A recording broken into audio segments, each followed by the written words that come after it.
But the idea that the rule of law may work for Trump's benefit is driving the left crazy.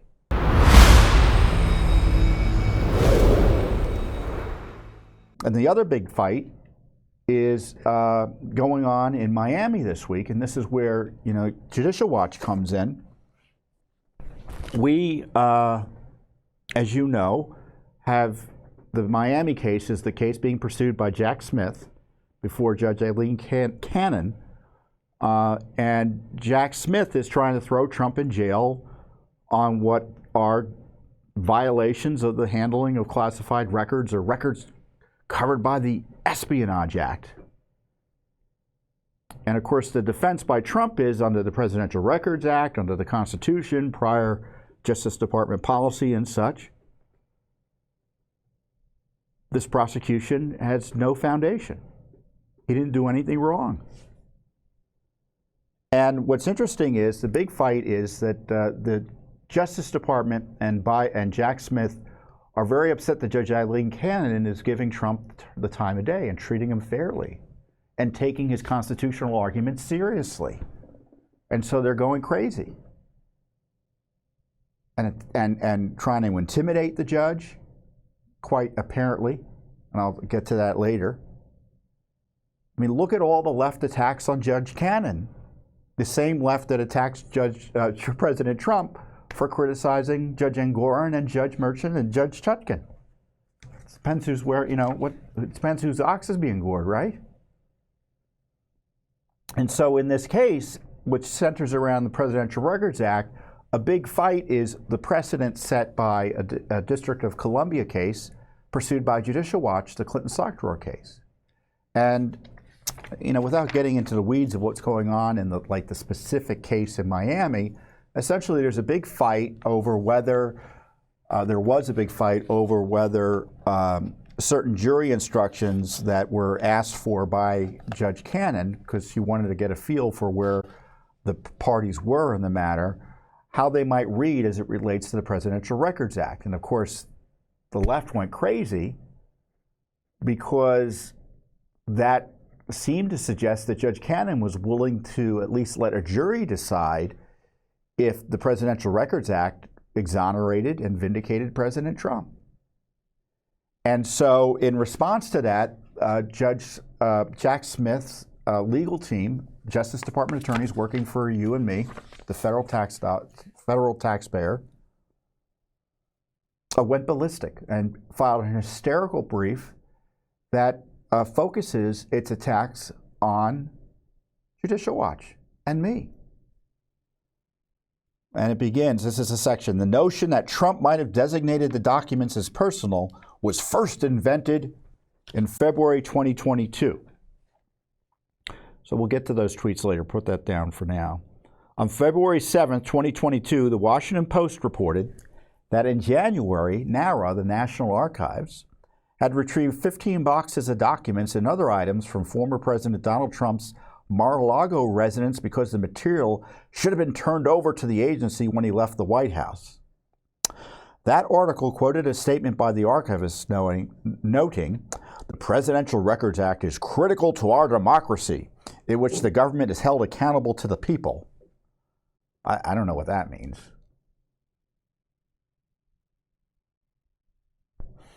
That's just hyperbole.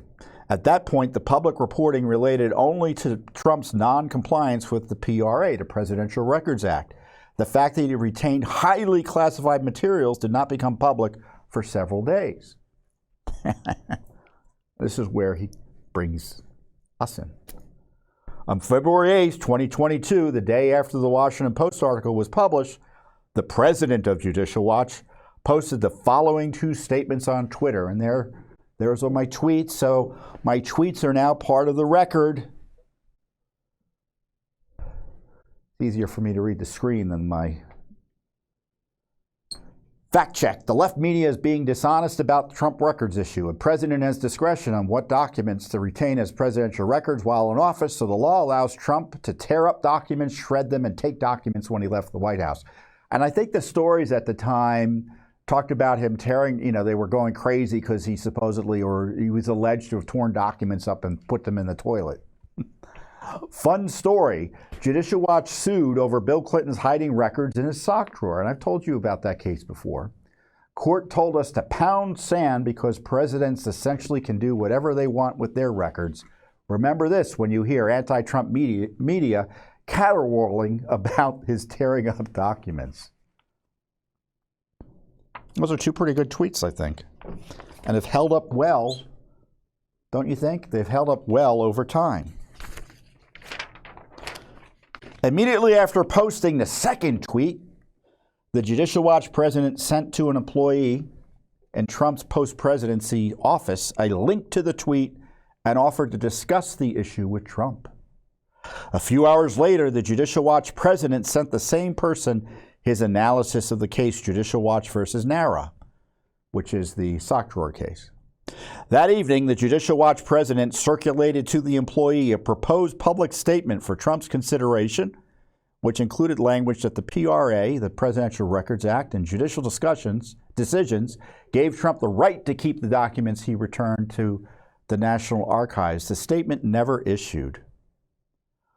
And then furthermore, around the same time, the Judicial Watch president, who was not an attorney, I mean, this is like an MSNBC Rachel Maddow opening, right?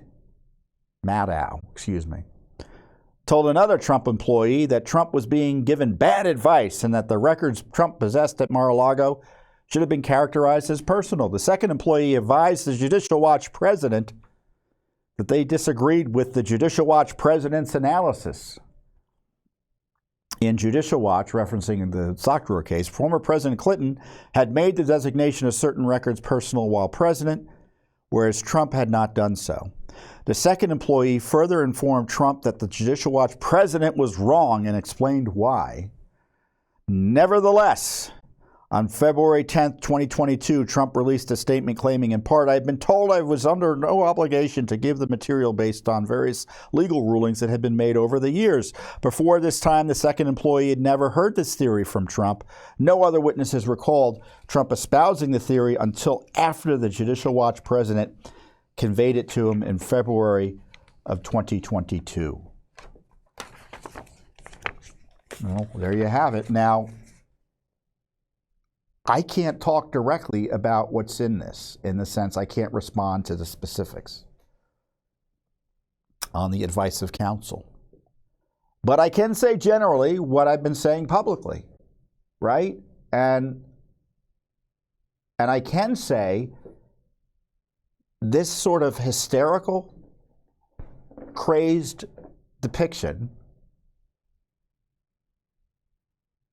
tells you why Smith hates me and hates Judicial Watch, hates our guts, as we say in the title here, and why I was harassed by Smith and the Biden Justice Department with a grand jury subpoena and being forced to testify before a grand jury, and while Judicial Watch was harassed with a grand jury subpoena as well that required documents be turned over. Because Judicial Watch, aside from anything I may or said to the president or anyone else at Mar-a-Lago, this is our public position, as you saw in those tweets. What they were doing to Trump was a sham. Under prior precedent, the Clinton sock drawer case, argued by the same Justice Department, they said the left-wing jurist up here, left-wing court, found in favor of the Justice Department and archives, and no one could second-guess the president's decisions as to which were presidential records and which were personal. And that if he had records, including classified records, after he left office from his days in the White House, they were presumptively personal.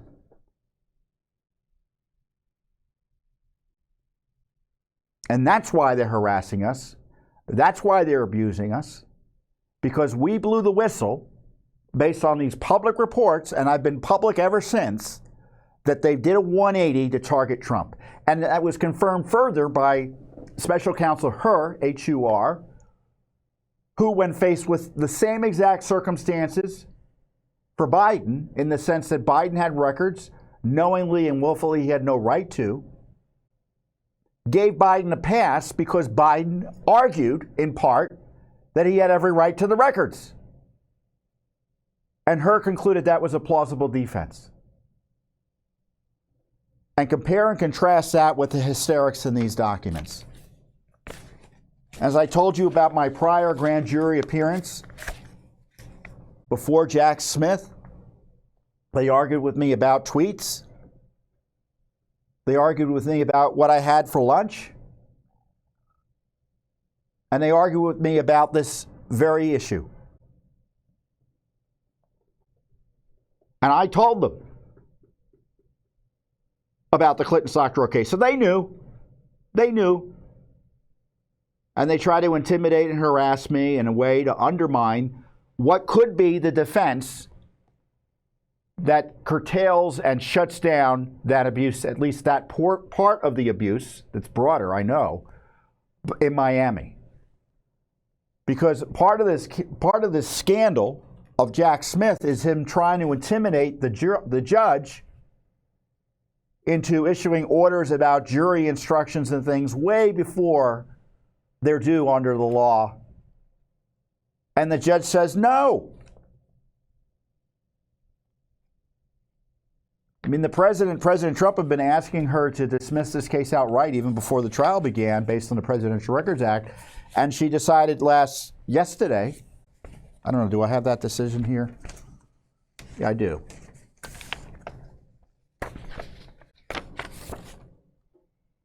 That no, we're not going to decide it now. I mean, I can't dismiss it now because the case needs to proceed a bit before I dismiss it or potentially consider dismissing it based on the Presidential Records Act.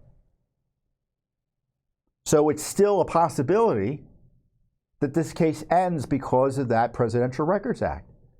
So that's why they spent a page or two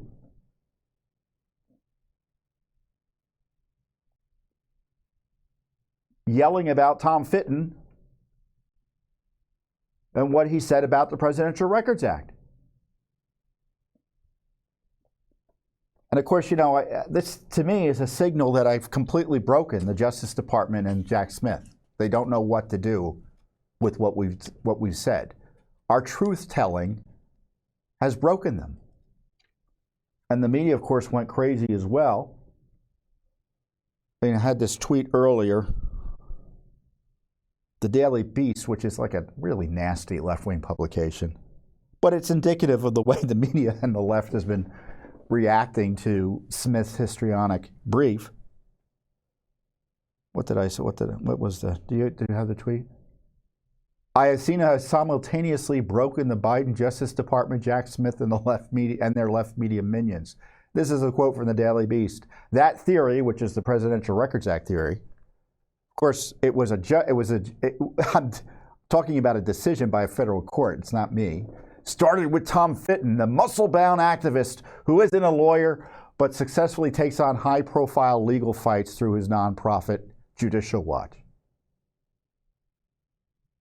Well, at least they said I'm successfully taking on legal fights, right?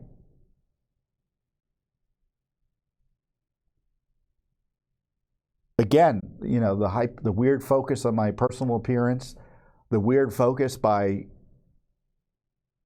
Jack Smith that I'm, quote, not an attorney.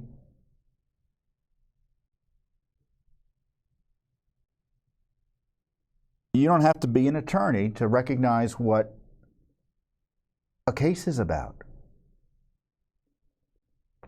And I can tell you, as president of Judicial Watch, you know, my colleagues, lawyers and non-lawyers alike, have had more significant public and, well, specifically presidential records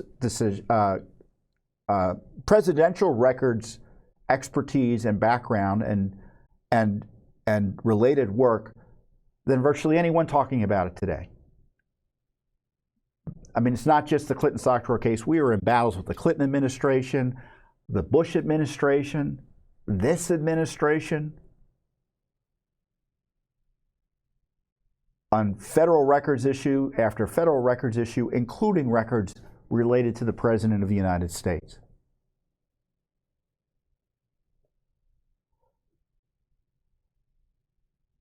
And the left's media reaction? He's not an attorney. His muscles are too big. It's like dealing with 12-year-olds, right?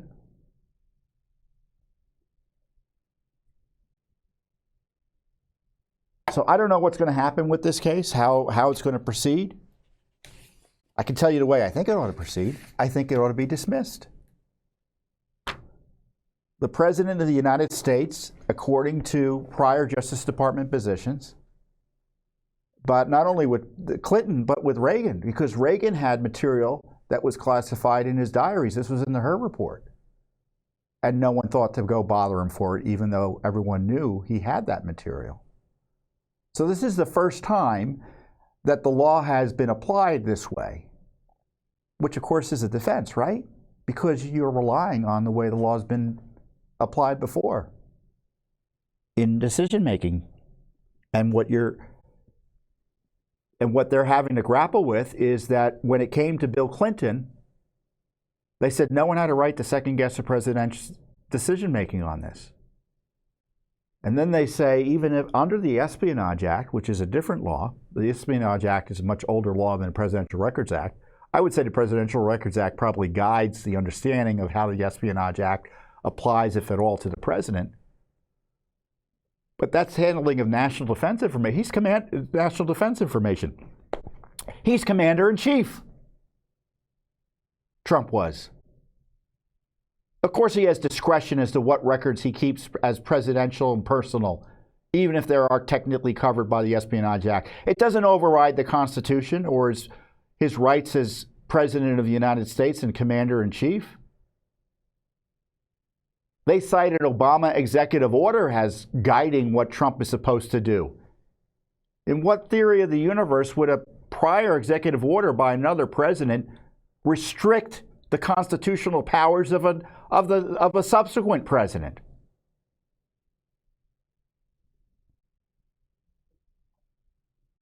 So that's the reason they're yelling so much about me and Judicial Watch. That's the reason they're yelling so much and yelling about what Judge Cannon is doing, because Judge Cannon seems to understand this. And I don't know how she's going to rule ultimately. She may decide, let the jury decide.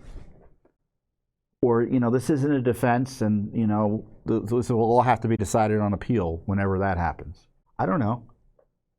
But the idea that the rule of law may work for Trump's benefit is driving the left crazy.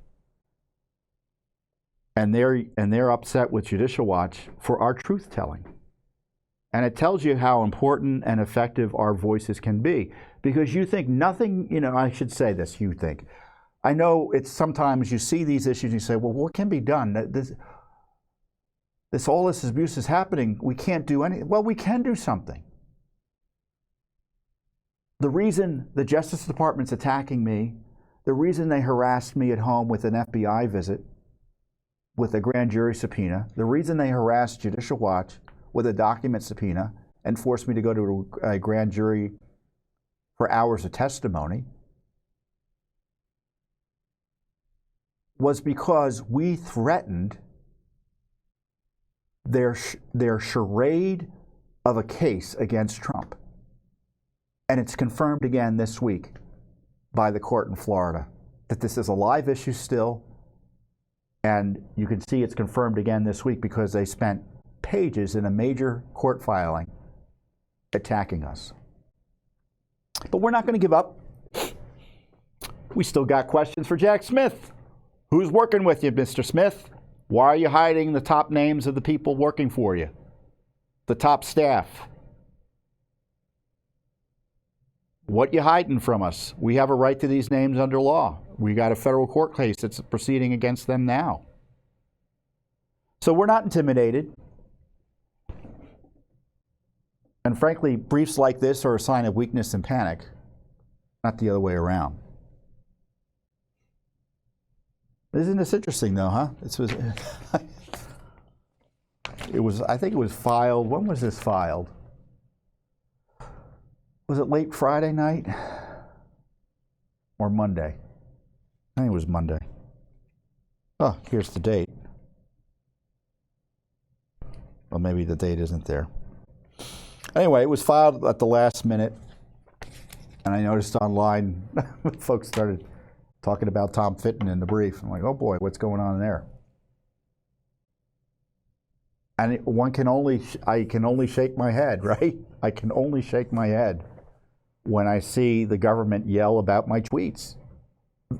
The Justice Department yelling about my tweets, calling them out on their hypocrisy and abuse of power targeting Trump. And so, keep on promoting my tweets, Mr. Smith. Please do. Thanks for watching. Don't forget to hit that subscribe button and like our video down below.